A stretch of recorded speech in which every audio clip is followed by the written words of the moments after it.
Hey now, how is everybody doing? Welcome to Red Alert Diaries with Tanya E. Hood. I am Tanya E. Hood, a wife, a mother, and an entrepreneur. As an entrepreneur, it simply means I've worn a lot of different hats in my life that have helped me develop a full range of strategies and actionable steps that I've used to help my clients make a strategic impact, both personally and professionally, to have better than what life has been given them. Red Alert Diaries is based on the life lessons from my premier book, Red Alert. Is he the one? The pocket guide defining the love of your life. Now, if you read my book, you already know that I got married at 21. And after 11 years of marriage, I found myself going through a divorce, having to raise my two sons alone. To reset my life and survive my divorce, I took the time I needed to get to know me better, which opened me up to new love again. So now I'm in a new marriage to the love of my life and my best friend, which just proves there is life after divorce. On this podcast, we have conversations that's real talk, marriage, divorce, money, and legacy. I want you to join me on the journey. And today I want to share some insight from one of my favorite books. I was reading this story about this family. This family in the beginning, like all families, start off with love, start off with a dream, start off with vision. But as generations passed, chaos had taken its toll. And in this family, there was some breakups and breakdowns that we often experience ourselves in a lot of ways. You see, the mother and the father, being loving and doting on their twin sons, try to let them know that they were cared for. But the father had a special affinity for one child, and the mother had a special affinity for the other. And as a result, they're not really connecting and showing a joint collective love because here's the thing. Each child is unique and different. So there are some differences that you will experience as you're raising both of your children, because I walked through that with my two sons. But I had to recognize and be clear because when I first read this story, my thought was there was something that one child felt that he missed from the other parent. When you are parenting your children, you've got to find a commonality that they can feel love from both of you. You may connect a little bit more with one than the other. And I have with my children in different ways. With my oldest child, I have a different affinity with and a special place that he and I connect that is way different than the connection that I have with his brother. But for both of them, I let them know, you're both mine. I love you dearly.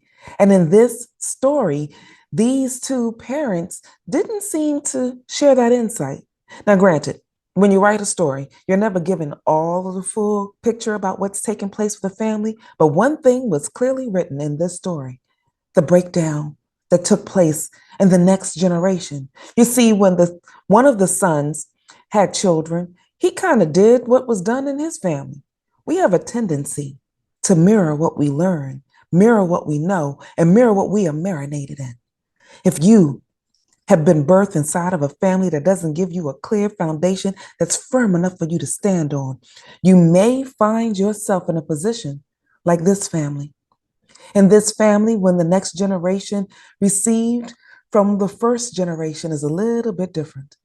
You see, my grandmother told me once before that generations get a greater impact as it continues to move forward. And that great impact, that great impact is both on a spiritual realm and a physical realm. If there's a small element of growth and development in one generation, it's magnified in the next generation. And often we don't pay enough attention to that in some things, especially if you end up in a family dynamic that looks like it's in such chaos and breakdown.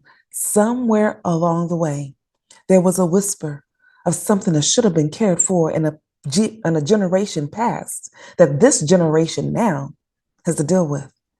And if you find yourself in a position like this family did, the thing that I love about this story is that as the story continued, it gave me some insight about how to fix that breakdown. You see, the thing that I love about this story is there is a resolution. There is a strategy and an actionable step that was taking place so that the generations that came could get restored. And I'm hoping that I share this story correctly so that you can get some of that insight as well, because I've applied it to some parts of my family, because I too have come from a family where there is some breakdown and some chaos that still exists. But I have learned from the elements of this story how to fix some of those broken places, how to mend some of the stuff that got a little out of whack. You can do the same. One of the first things that was done to restore this family was that the father had to admit what went wrong. He gathered his children together and he told each and every one of them what he knew he did wrong with regards to them. And as he shared with each child what he believed was the breakdown that he did and what he also felt would be the standing point that could make things better. You see, as parents, we do the best we can. We don't have it all together. We don't know all the stuff that needs to take place, but we do the best we can. And if you find that there's some pieces of what you were raised in that does not benefit the next generation, take assessment of that. You see, in this story, this father finally took assessment of the fact that there were some pieces that was given to him by his parents that he did not need to pass on to his children, but he did. And so he apologized for it. And he gave them insight to take the nuggets from what has been given to you and then pass those on. You see, if we take some insight as well, because there were great nuggets, I received some amazing stuff from my family. They are a group of wonderful individuals. When you meet my family, often you find some love, you find some comfort, you find some peace. But there's also some pieces that were broken down and a little messed up and chaotic as well. So what I have learned, taking a page out of this story, is to pull the nuggets. So with my children, I gave them some of the nuggets, more than I had received and was mindful of, because you have a clear picture of what can be given to the next generation. And here's one caveat that I added to my children that I think this father in the story was trying to share with his children. What I told my sons is that the only thing I will be able to give you is as firm a foundation as possible, because there will be things that you will encounter that I will never experience. You see, when my grandmother was trying to give me some insight about how to live this thing called life, how to be better, function better, and do better, she gave me what she had. But she was raised in a generation that experienced things I never encountered. So some of those lessons that I got wasn't beneficial, but I passed it on because I thought I should have passed it on. When I finally took the time, and y'all, many of you already know that the time that I took place after my divorce. So when I was in chaos and breakdown, which is often where we pause long enough to find solutions, I discovered that some of the things that I gave my children, I should have never passed on to them. So as they got older, I gave them this insight that I just shared with you. Take the nuggets, move those things forward. And the experience that you gain that can enhance things better for the next generation, empower them. Here's the second thing that I learned out of that story that father did. After he gathered his sons together and apologized to them, told them the things that he wished he knew better, told them the things that they could do better so that the next generation did not have to experience the chaos and the breakdown. The next thing he did was bless them.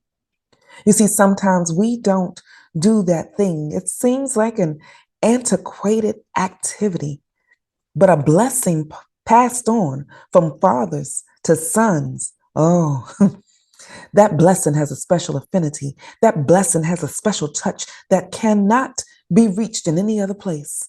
There are still some individuals walking around with wounded souls because they never received accolade, affirmation, or insight that their parents were pleased, that their parents were happy, that their parents wanted to make certain that their children knew that they were blessed. One of the things I'm grateful for that my grandmother told me before she died was that the things that I was trying to do, she recognized. She recognized the love I tried to give, even though I fumbled through it. She recognized the insight and knowledge I was trying to pass on, even though I messed it up.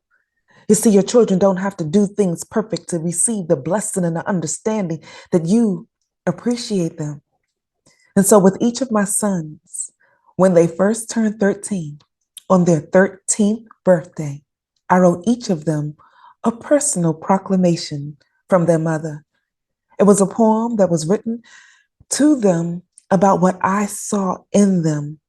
It was a blessing that I also prayed over my children to give them insight about who I thought God called them to be, about who I saw they would show up in the world as men of valor, men of grace, men of honor. I shared with my children the blessing that I wanted them to take forth. And even though I had not yet witnessed all of those characteristics in them, the blessing carries with it the prayer, the grace, the affirmation, and expectation that they can often live up to. And I have now, on the back end, recognized some of those characteristics in my sons. They are carrying out elements of the blessings. And as their mother, I still give them blessings each year.